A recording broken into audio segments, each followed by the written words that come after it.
Sueño con un mundo liberado de la pobreza. Naniniwala ako sa mundo na walang kahirapan. Je rêve d'un monde sans pauvreté. Ik geloof in een wereld zonder armoede. Wierzę w świat bez ubóstwa.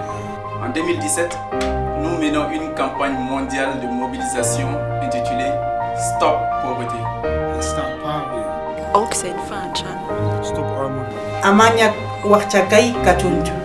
Este año marcará el centenario del nacimiento de Joseph Brzezinski, fundador de ATD Cuarto Mundo, un hombre que nació en un campo de detención de refugiados. Je ne me proposais pas du tout une action de charité, une action, je dirais, de distribution de biens, étant donné que c'était ce dont j'avais le plus souffert de mon enfance. 2017 will also mark the 60th anniversary of the founding of ATD Fourth World, the organization founded by Joseph Brzezinski and a group of families living in a shanty town outside Paris in the 1950s. ATD Fourth World is like one big family. They like being me. ATD, c'est une deuxième famille. Sans ATD, je serais pas là. Le 17 octobre 2017 sera la 30e journée mondiale du refus de la misère. Une journée où chaque année, les hommes et les femmes qui luttent contre la pauvreté dans le monde entier se rassemblent et partagent leurs expériences.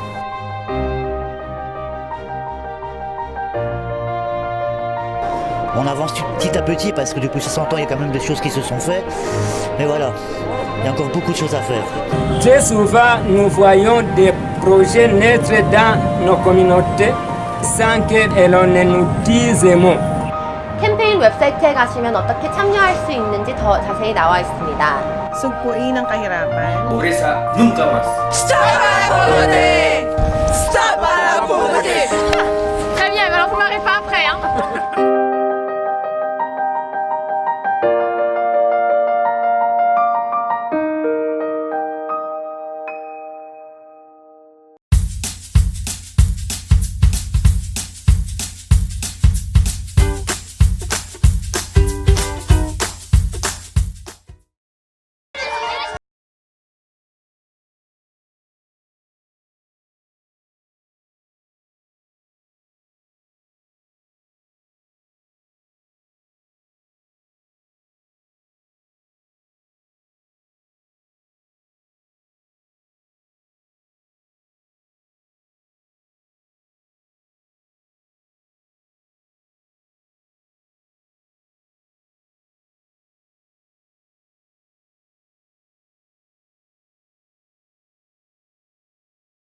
La biblioteca de la calle es una herramienta contra la pobreza porque favorece a la comunidad, el encuentro de los niños y el desarrollo de la solidaridad y el apoyo mutuo.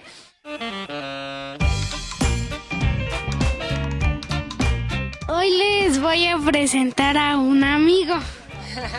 Di hola. Hola, me llamo Antonio. Me llamo Ángel. Me llamo Ailín Guadalupe Martínez Cruz. Me llamo Maricruz. Me llamo Daniel Hernández Rubio y vine a la biblioteca de la calle. Nos sentamos con ellos en las piernas, juntos, y empezamos a leer, ¿no? Es el mismo.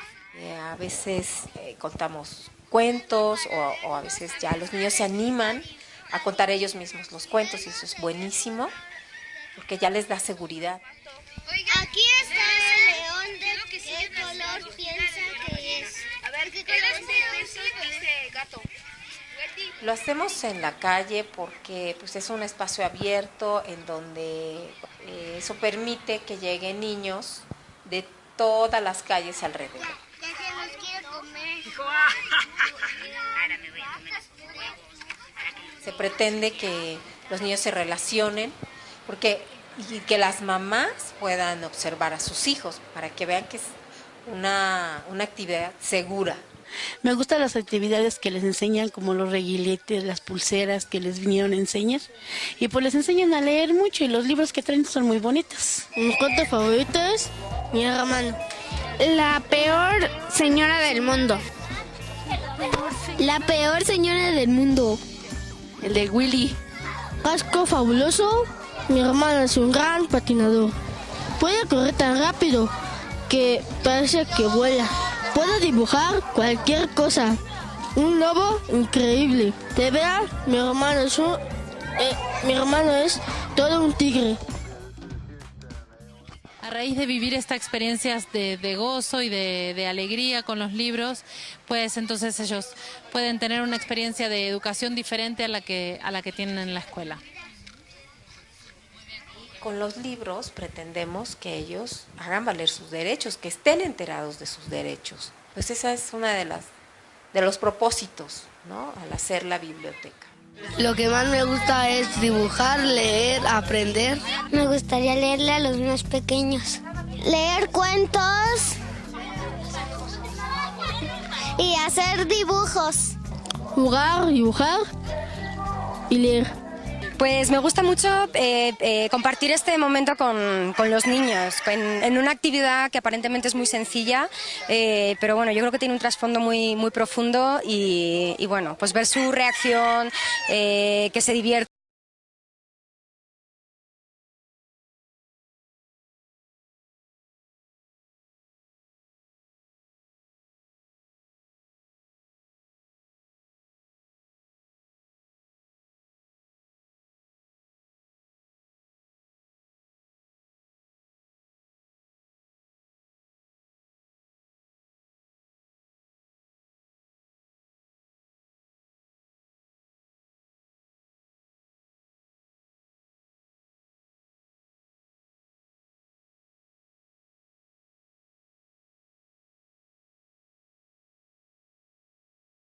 La Biblioteca de Calle favorece el derecho a la cultura de los niños y de sus familias, el acceso a los libros, al canto, al arte, el ejercicio del derecho a la cultura que favorece el sentimiento de ser plenamente miembro de una sociedad.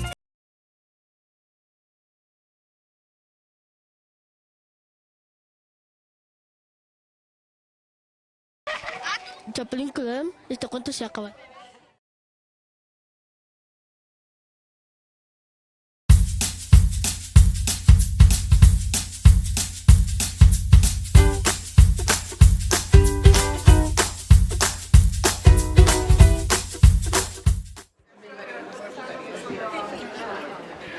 Well, at 26, I do still consider myself to be a young adult. What I say now and what I'm going to say comes from my experience, it comes from being a youth and my experience with the youth in my communities.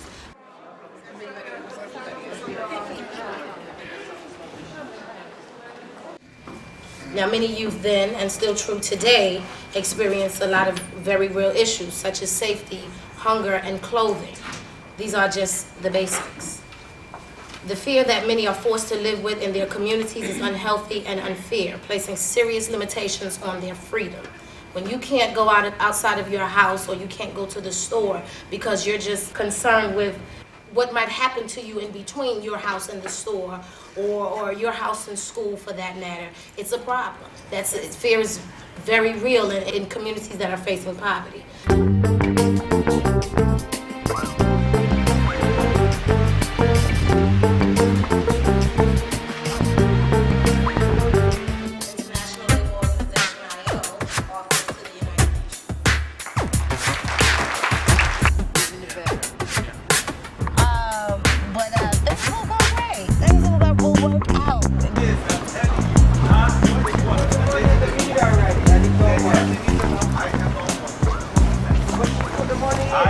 It's an interesting question. It's not one that's easily answered, but it can be answered. There is a start. I was working for about 4 years. Yeah, for 4 years with no vacation, no break. Right now, I switch my hours over to the day. I go to school full-time during the day, and I'm with my little one in the evening, doing family things. Well, we was on Montauk. We first moved to the area when I was about 6, and I'm 26 now, so about 20 years ago. It was danger. A lot of drugs. A lot of drugs. A lot of gangs. Violence. It's just a lot of negativity, so to speak. We really weren't. Although we did come outside and play during the daytime, you still had to be very careful. I don't remember exactly how the street library came in, but I know they did come in.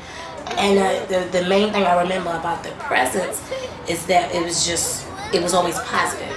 in the midst of all the negativity, sometimes we as children wonder, like, the block, you see the gangs down there, you see them over there, and then here you guys come, and it's like, okay, well, we know we can come right here, because Grandma said we can come out here, Mom said we can come out here, we're going to chill right here with the Fourth World Movement, nothing's going to happen to us. Ready? The Fourth World Movement has been a major aspect also, in the sense that it opened me up culturally. A lot of people that come from minority neighborhoods don't get the opportunity to venture off into other areas, to venture out of Brooklyn, out of East New York, to be able to say, okay, I went somewhere. The street library took me to the UN when I was rather young. I might have been about 11, 12, and had me meet up with about 12 people from different nations, different countries, and we got together, and it filled me with a sense of there is more out there than just, minorities, just African Americans, Spanish, or white for that matter, or Caucasians for that matter, So it definitely exposed me to culture. At the time, I was rather young, I was shy. I played like any other kid, not a normal kid, but with things of that nature, I wouldn't have just, pick me. No, but the volunteer at the time, I guess for whatever reason, she saw something, and I'm thankful for her, and whatever it was that she saw that said, okay, let's take this young lady here. I remember right before we went in, I can't think of exactly who it was, but she stood outside with me, and I was nervous. She prepped me, and we was outside talking, and she's sitting, and she's like, it's okay, because they're going to be kids just like yourself. Everybody came in nervous. This is the first for you. This will probably be the first for a lot of them. You're just going to go up there and be yourself. You're presenting the speakers, but you also have a chance to say why the day is important, and also talk about what are the aspirations of young co-masters of ceremony for today, Miss Alvinia Hutton. The commemorative stone reads as follows. Wherever men and women are condemned to live in extreme poverty, human rights are violated. To come together to ensure that these rights be respected is our solemn duty. My UN experiences have been really effective, memorable. It definitely introduced me to different cultures and different ways of living, and it was so fascinating for me and just enriching that I continued on to see the good in everybody, to see that there's other things out there, to want better for myself, to want more than what was in my surroundings.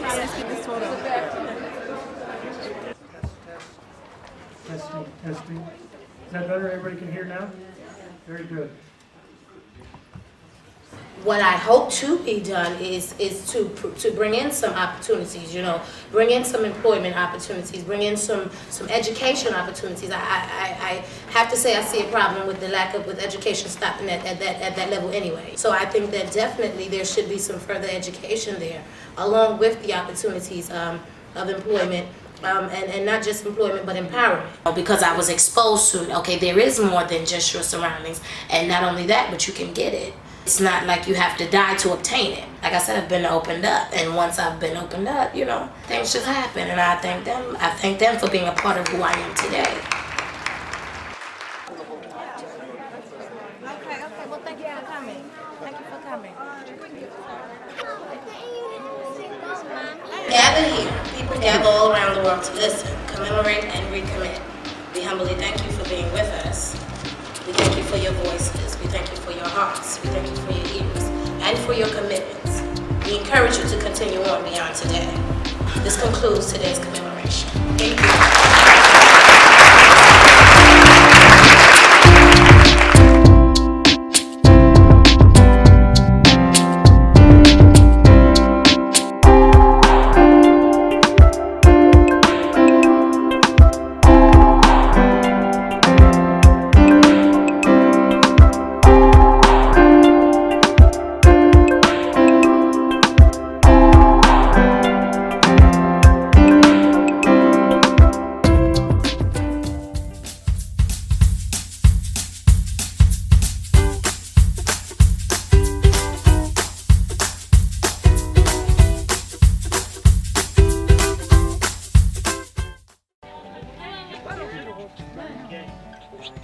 que l'école descende dans la rue.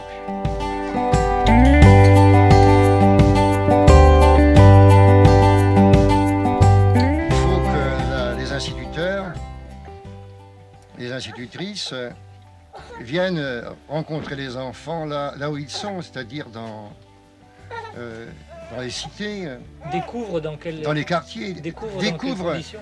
Mais ne fassent pas que découvrir, deviennent des amis des parents, deviennent les amis des plus grands, des enfants du milieu. Alors à ce moment-là, c'est sûr que l'école deviendra aussi le chez eux des enfants. Il verra à nouveau le royaume des enfants. Mais c'est pas simplement le problème des instituteurs quand même. C'est pas le problème des instituteurs, c'est le problème de la nation tout entière. C'est que là, je dirais, il faut un consensus politique, il faut une volonté politique qui fait que les Français, puisque nous parlons de la France, mais c'est vrai aussi pour les autres pays, que les Français décident une fois pour toutes que dans 10 ans, dans ce pays, il n'y aura plus un seul enfant qui sorte de l'école sans savoir lire et écrire. Que dans 10 ans, les jeunes qui rentrent au travail aient la possibilité d'apprendre un métier. Une vraie formation. Une vraie formation qui va jusqu'au bout.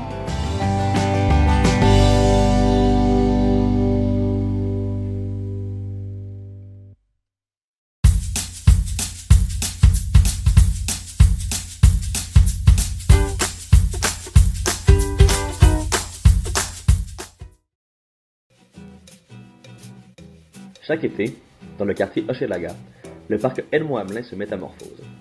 Trop souvent connu pour ses problèmes et victime de préjugés, le parc devient un lieu de fête, de rencontres et de fierté à l'occasion du Festival des savoirs partagés. Pendant quelques jours, à la fin du mois d'août, chacun est invité à partager une passion ou un savoir-faire. Des dizaines d'ateliers sportifs, manuels ou artistiques sont proposés et rassemblent petits et grands. L'an passé, 2 jeunes ont proposé de montrer comment faire des bracelets en élastique. Danny, un papa du quartier, a été mis à contribution pour aider à fabriquer des supports, faits d'une planche de bois et de clous. Christine a partagé son talent pour la mosaïque. Sylvain et David ont animé un atelier de réparation de vélos. Mireille a partagé sa recette de bonbons patates. Sonny est venu avec son skateboard. Louis avec des expériences scientifiques. Sabine et Isabelle avec une machine à coudre. Léo avec ses amis musiciens. Tout le monde a des talents et peut les transmettre aux autres. L'art, la culture et les savoirs nous rassemblent, même lorsque la vie quotidienne nous sépare. Peu à peu, le Festival des savoirs partagés transforme le parc. Le monde se parle, se découvre différemment. Les personnes extérieures au quartier rencontrent les résidents des habitations HLM. Les regards changent, les préjugés disparaissent. Les enfants sont fiers de leurs parents, et réciproquement. Ensemble, on a le goût de prendre en main notre quartier et d'embellir notre milieu de vie. Une grande fresque colore maintenant le parc. Chacun y a apporté sa touche. Toute l'année, elle nous rappelle qu'on peut être fier de notre quartier, de notre diversité, des liens entre nous et de nos petits gestes contre l'exclusion.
In this mining town in northern France, 2 ATD Fourth World volunteers lived for several years in a housing complex called the City of Birds. They supported residents in their desire to make the life of the neighborhood better. C'était la première personne que j'entendais, Marina, qui me disait « J'aime bien le quartier ». Tout le monde rêve de partir d'ici et elle rêvait de rester dans le quartier.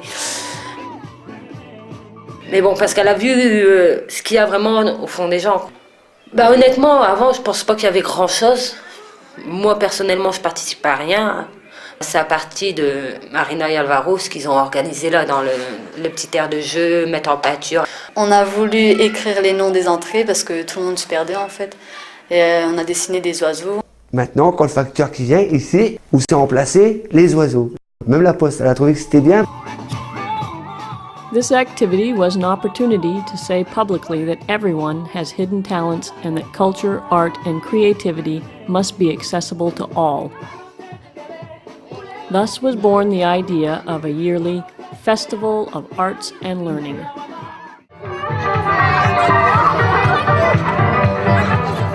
In 2009, the local children involved in Tappery, a worldwide network of friendship for children, wanted to join Tappery's international campaign and make their friendship train. On a demandé aux enfants comment ils imaginaient un peu les wagons. On a pris des objets qu'on a récupérés, on a mis en pâture. Certaines personnes qu'on connaissait pas, maintenant on les connaît. S'ils n'arrivent pas, on leur explique. On les met aussi un petit peu en confiance parce qu'ils n'osent pas aussi venir. Donc on leur dit regarde, il y a ton camarade là-bas et puis après ils viennent tout seuls. Moi on essaie toujours qu'il n'y a pas un enfant qui est tout seul de son côté. Le train d'amitié, c'est le train qui n'oublie personne, donc il faut oublier personne.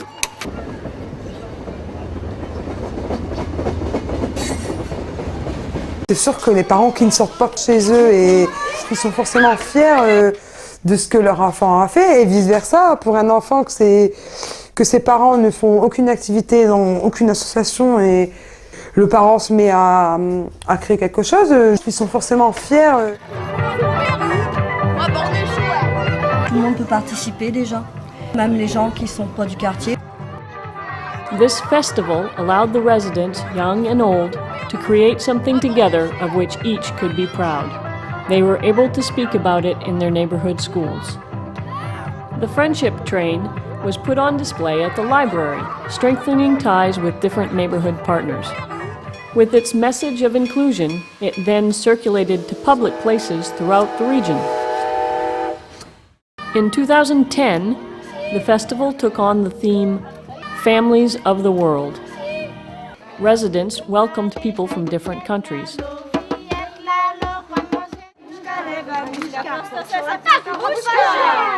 They were able to discover how families and cultures from around the world live. On a appris beaucoup de choses, surtout les marionnettes, comment ça se fabriquait. L'idée, c'était de créer une famille, papa, maman et 4 enfants, chacun d'un pays différent, et qu'ils puissent aller à la rencontre les uns des autres. S'unir pour faire un projet ensemble, je trouve que ça rapproche les gens. Puis ça nous fait sortir de chez nous aussi. Ah ouais, d'accord. Chaque enfant du quartier a marqué au moins un petit message. Il y a peut-être des enfants qui partent pas en vacances, qui vont pas au centre aéré. Il y a beaucoup d'enfants aux oiseaux, beaucoup de petits. Et c'est peut-être ça qui font que les parents ne viennent pas tous. Donc l'idéal, c'est d'apporter plus de choses pour les petits. Dans le festival, il y en a qui savent tout faire de leurs mains, d'autres qui savent rien faire comme moi. C'est pas ce qui nous empêche d'être là tous ensemble. À la fin, on fait la fête.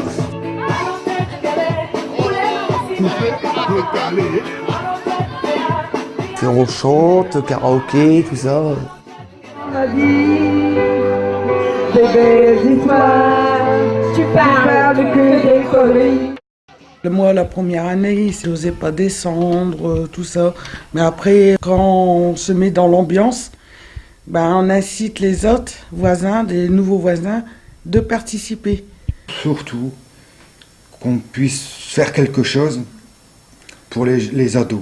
Je n'osais pas aller vers les gens, et maintenant plus facilement, et même les gens ils viennent vers moi directement. Donc. Maintenant, c'est vrai que pour nous, déjà, la vie, elle est dure, mais il faut se dire qu'il y en a qui sont encore plus malheureux que nous. Il faut faire comprendre aux gens qu'il faut être là les uns pour les autres.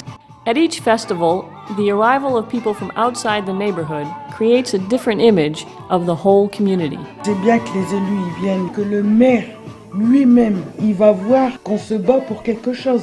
Dans le temps, il y a eu de la violence, mais maintenant, il y en a moins. Avant, on se parlait pas. Maintenant, on se parle. On va boire un café chez le voisin vient boire un café chez nous. Les gens, ils se rencontrent, ils se parlent, ils se font moins la guerre. Je connais des familles les parents ne se parlaient plus et que les enfants continuent à se parler, même les différents. Ils s'acceptent tels qu'ils sont, quoi. Il y a plein de choses qu'on dit sur les quartiers, on dit c'est des quartiers sensibles. En réalité, ils ont envie de montrer qu'ils ne sont pas à l'écart de tout ce qui se passe, qu'ils ont envie de faire quelque chose ensemble, d'être solidaires.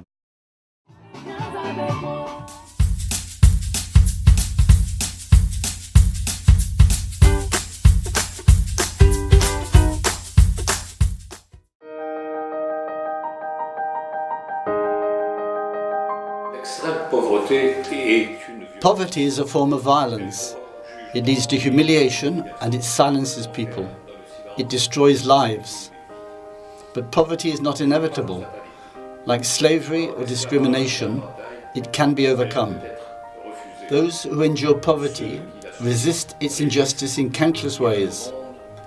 If we are to confront the challenges facing the world today, we need their intelligence and courage.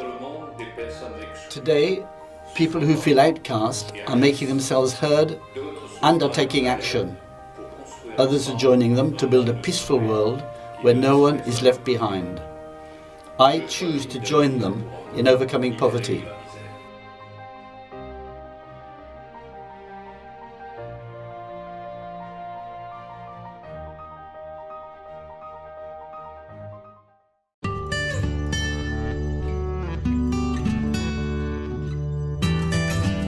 L'histoire d'ATD-Quart-Monde, c'est de commencer dans un camp sans logis, où les gens sont dans des igloos, et ils sont dans un logement provisoire qui doit durer quelques mois, 1 an, 2 ans.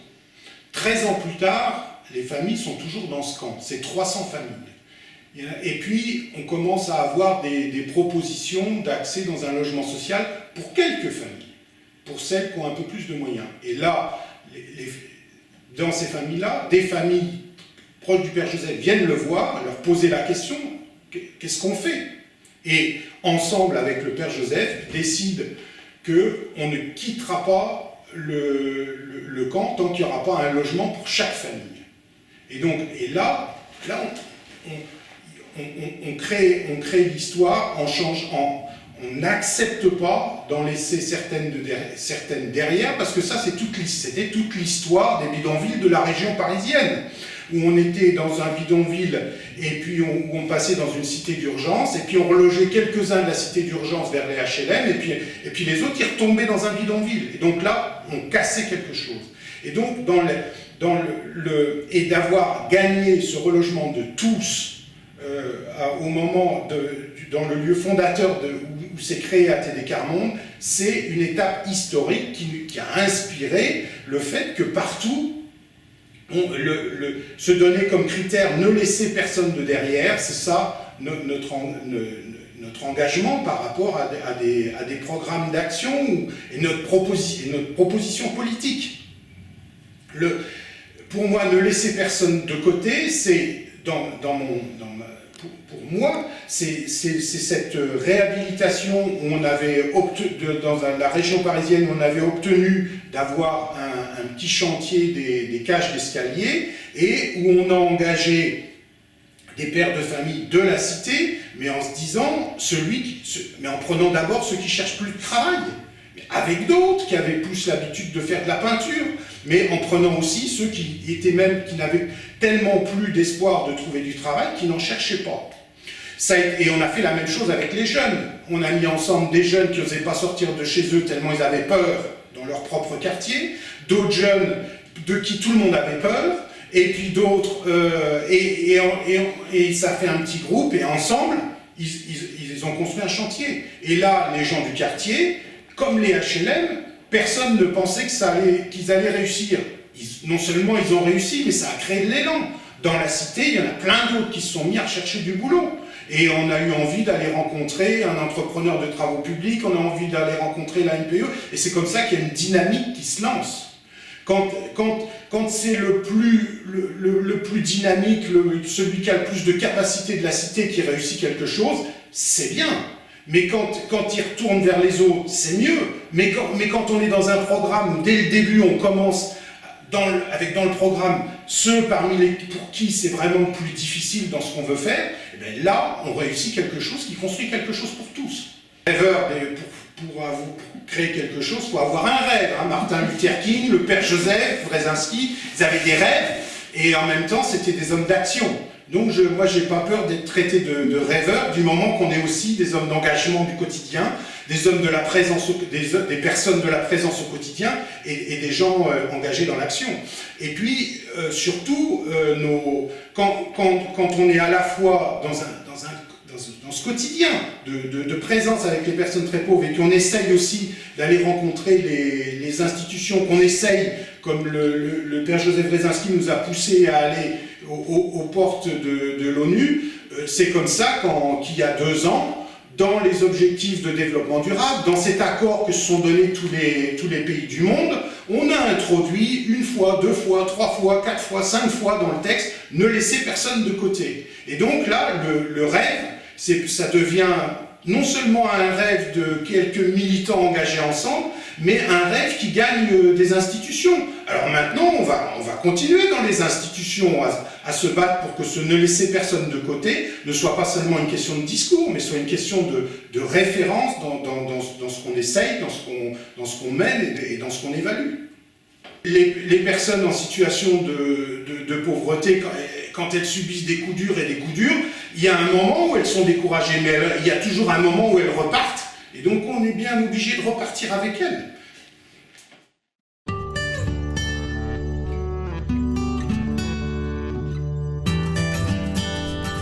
Quand je pense au 17 octobre, j'ai tout de suite quelqu'un qui me vient en tête. Je pense, mais vraiment profondément à Monsieur et Madame Chemin.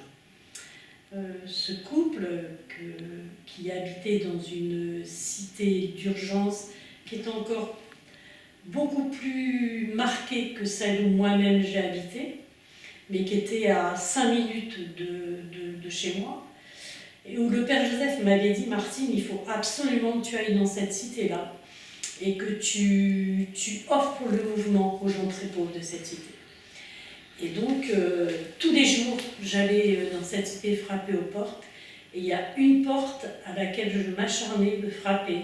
Et où tout le monde me disait, alors les voisins me disaient ça, mais aussi des associations, et en l'occurrence, je me souviens très bien d'une association familiale. Et où en fait, ils me disaient, mais vous perdez votre temps en frappant cette porte-là. Les gens ne vous répondront pas, ils ne veulent pas, ils ne s'intéressent à rien. On a essayé des tas de choses avec eux et c'est pas possible. Et j'avais toujours en tête le père Joseph de dire vous devez être là et insister et réinsister. Il faut que les gens sentent que vous avez besoin d'eux et que vous les attendez. Et si vous n'êtes pas dans cet effort-là, les gens ne pourront pas vous ouvrir. Et ça, pour moi, ça aussi, ça reste un moteur pour moi, ça. Ce fait de dire qu'on ne doit pas lâcher, on doit continuer à offrir tout le temps, c'est une vraie responsabilité. Et ne laisser personne en arrière, pour moi, c'est ça aussi, en fait, je fais le lien. En fait, le père Joseph, il a porté ça dès le début. Donc voilà, pour moi, tout ça est très logique, quoi.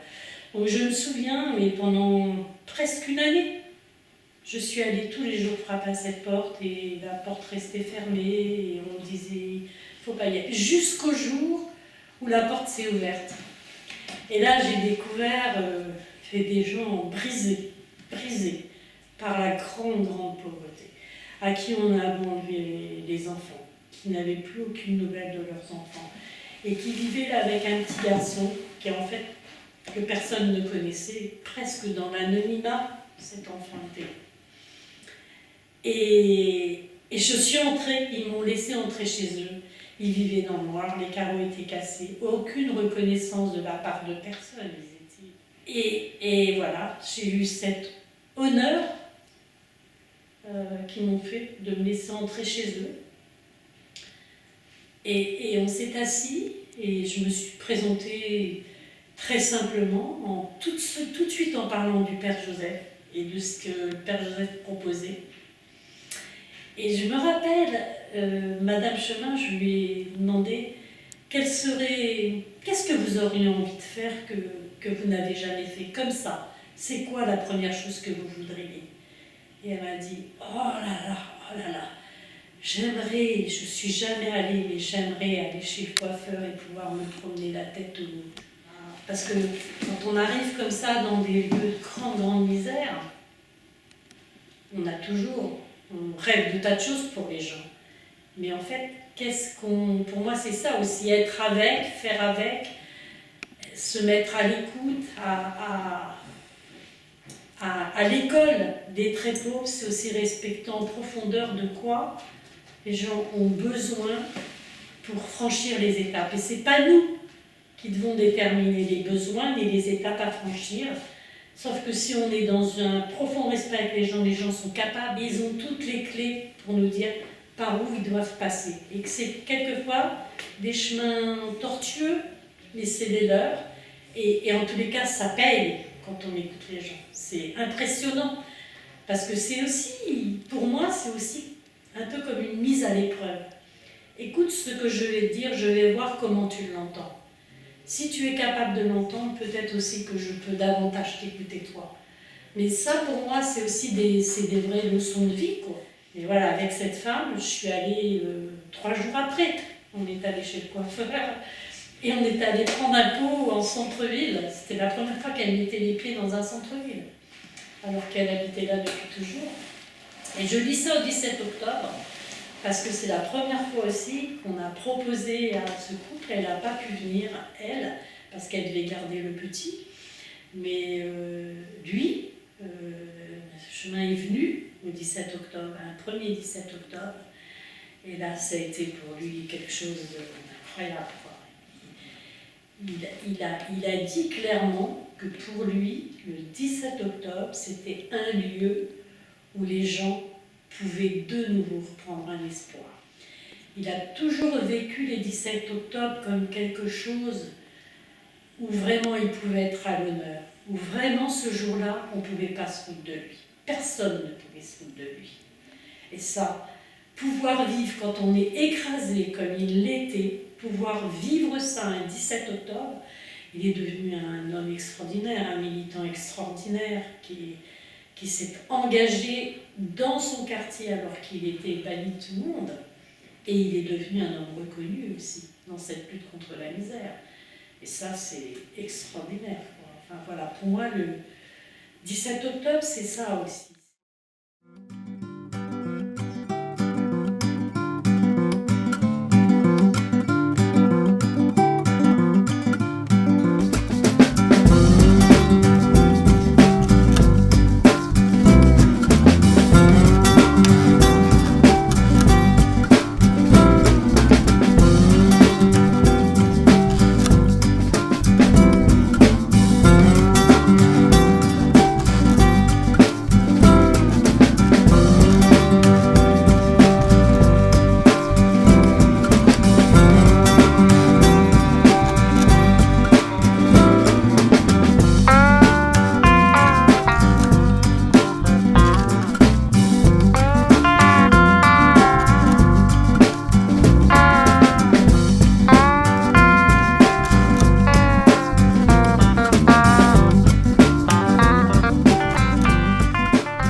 Donc je suis Paul Maréchal, je suis volontaire permanent d'ATD Quart Monde. Donc ça fait maintenant 15 ans que je suis volontaire permanent. Les volontaires permanents, on est des personnes qui avons fait un choix assez fort de très grande disponibilité pour l'action d'ATD. C'est aussi un choix de vie simple, en solidarité avec les gens très pauvres. Donc quel que soit notre engagement, quelle que soit notre mission, notre formation, on touche tous la même chose et on vit à peu près au niveau du SMIC.